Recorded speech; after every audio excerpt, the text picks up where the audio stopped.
And I always tell them, there are a couple of distinct definitions of fine wine. You still have the traditional fine wine as I was just telling, through the brokers and the collectors.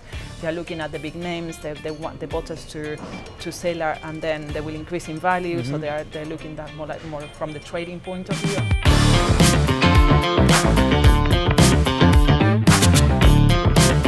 Guys, this is Sid Patel, CEO of London Wine Competition and Beverage Trade Network. We are at the 8th annual London Wine Competition, live from London. I do judging. I have Valeria here from Bibendum Wine. Thank you for joining me here. Pleasure. How are you? Very fantastic. Her job is to get the fine wine out, of the portfolio in the fine restaurants of London. So we're going to, touch base on what is fine wine today. And let's start there. I think, why don't we start on redefining what are you seeing as fine wine today? Absolutely. Well, thank you for having me again. It's such a pleasure. And so fine wine, we are seeing a very interesting times because we can't quite redefine fine wine yet, but we are seeing that things are changing. We still have two distinctive aspects of fine wine, which is the traditional fine wine market with the collectors, the private clients, and the brokers, playing that part.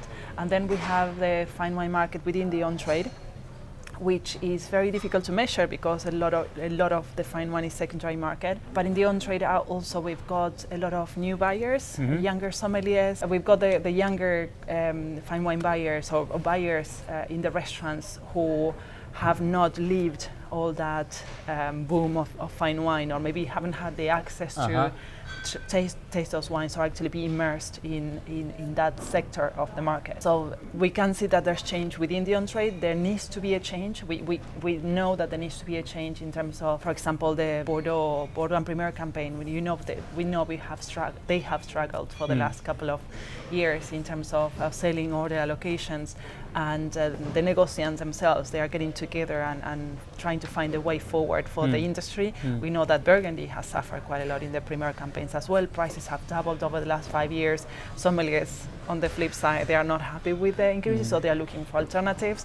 So there are a lot of pieces which need to reorganize themselves until we actually have a clear picture of what that looks like.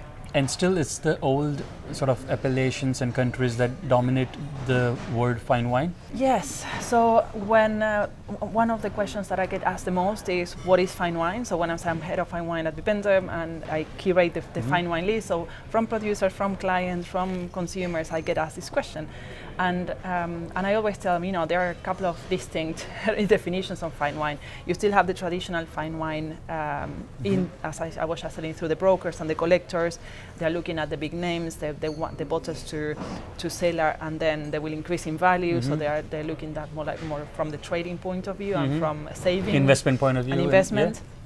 Absolutely. So there is this collection and investment category that we understand. Yes, still it's the same sort of. But we know there is definitely not what happened in 2010 to 2015. I would say that was a boom. It was great less to collect. money on that. Less money on that. And the fine wine category that I manage within the company, I always tell them there needs to be, at least for our list, there need to be fine wine regions. So there are the regions still that actually they represent fine wine, which are Bordeaux, Burgundy, Champagne, Tuscany, Piemonte. There are a few regions that are Napa Valley, for example. They are like well-known regions for fine wine. There have to be producers that have consistently produced fine wine over the years. But also it's important for me in the list to have wines which come in small parcels. And particularly, I think the way that we can make a difference to the on-trade is to bring them back vintages, wines which are ready to drink, guaranteeing provenance as well. So we don't buy from the secondary market, from the brokers.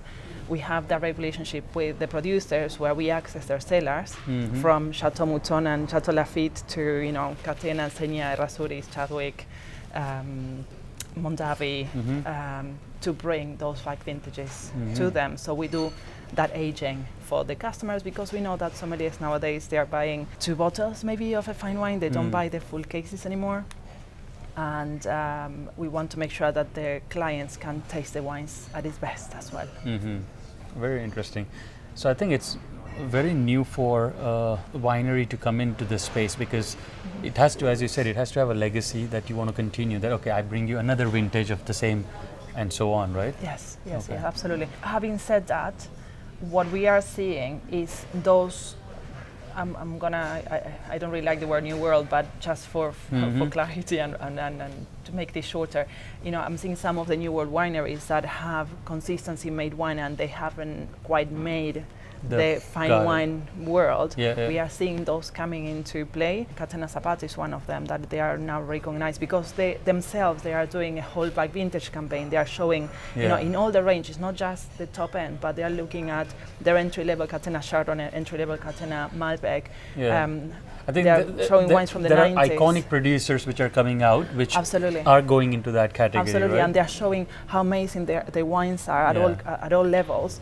And the ability to age, which is one of the main key points in terms of defining a wine as a fine wine.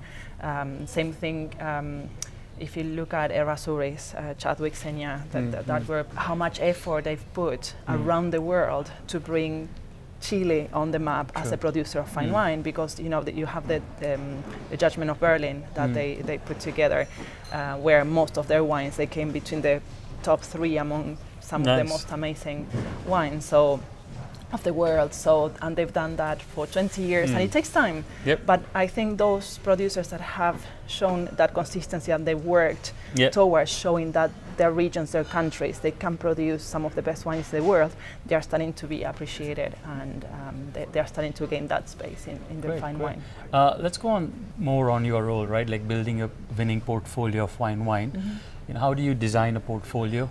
Which obviously your goal is to make sure it sells and have a sell-through as well, right? Absolutely. So what do you look for when designing, and what especially in the later 2025 are you seeing coming up more in fine wine buying and selling? Our fine wine list, the core of it is the Bordeaux collection. So the Bordeaux collection has the 3 pillars, which are price, provenance, and the very, very close partnership with the producer, the 3 Ps. It's about making sure that we offer sommeliers wines which are ready to drink, that they are priced well priced, so they don't. So you said price, promotion, and partnership. And partnership. Right? Nice, I like it. Yes, and partnership is that ability. Once a year, we go to the Bordeaux, we visit. We've got about 15, 20 producers in our portfolio as the Bordeaux collection, and we have a conversation with them. We organize visits to the trade, we organize events, we organize the Bordeaux collection, so the Bordeaux school. They got to show you that they are in for all 3. Absolutely, things. And they allow us to have an opening, a window into their cellar. So instead of buying from the brokers, we can buy back vintages directly from them. We guarantee provenance. Understood. That being the core of the fine wine list at Bibendum, we started building everything else around it in a similar way. So, for example, this year the focus is, because it's a trending category, but also Bibendum itself is awarded by their Americas list. Like most of, for a long time, we've received many awards for anything from South America to Canada, and we have some amazing producers. So I've been working on including the top wines from Chile, and I just mentioned them: Senia, Errázuriz, Chadwick, Pizarras. Of course, the top wines from Catena, and they are releasing back vintages which are between 10 and 20 years old. So, like this year, they are releasing the I saw you had an event, right? She was here, and you were doing a winemaker dinner and all that. Yes. We just had an amazing the launch of the Birth of Cabernet as well, which is their new wine. We've got in Brazil Miolo Lote 43, which is really well received among sommeliers, and it might not be a fine wine per se, like in the big scheme of wine world. Does Australia or New Zealand fall into? Have you found anything there, or it's still Americas? Have you South Africa, Australia, New Zealand, anything there? Yeah, so we are at the moment having a big review of Australia and New Zealand in particular. There are certainly some fine wine producers. So let me ask on a different way this question. That always had this problem, right? Australia, because it was always known as value grade, 15 to 10 range, or New Zealand $15 Sauvignon Blanc, right? So for them, it was always hard for a fine wine producer to come out and say, I make a $40 Barossa Shiraz, or a pound, absolutely. Right? Well, in Australia, you've got the Langton's Guide, which is the wines that they think the criteria has to be to go in. They have to have a certain award for 10 years in a row. Okay. So they're only the very, very iconic Okay. So Yeringberg, for example, is Yes. one of the producers in there. So that list is the one that you can go to in terms of looking at who are the producers that are iconic in Australia. So we are in the moment reviewing because Australia had a big dip in the market. It's not quite recovered yet, and we are looking at what's next as well, because with every dip there comes a recreation of the category and the regions to see what are they going to come with next. We saw that with New Zealand. New Zealand was really well known for the entry-level Sauvignon Blanc in the supermarket, and now they are really well known, and what sommeliers are looking for are the more premium wines in New Zealand. So, and New Zealand themselves is quite a new country, like Argentina is as well, so they are starting to look at the richness they have within the different regions and the points of difference between even within the Sauvignon Blanc, like Argentinian Malbecs, they will all have their own characteristics, and same thing with the Pinot Noirs, and so there's diversity that is starting to come out, and that takes time for these kind of new countries. Yeah, so it's been a pleasure to judge. This is my second year here, and I like the transparency. I like the way the way that the competition is set up to be judged.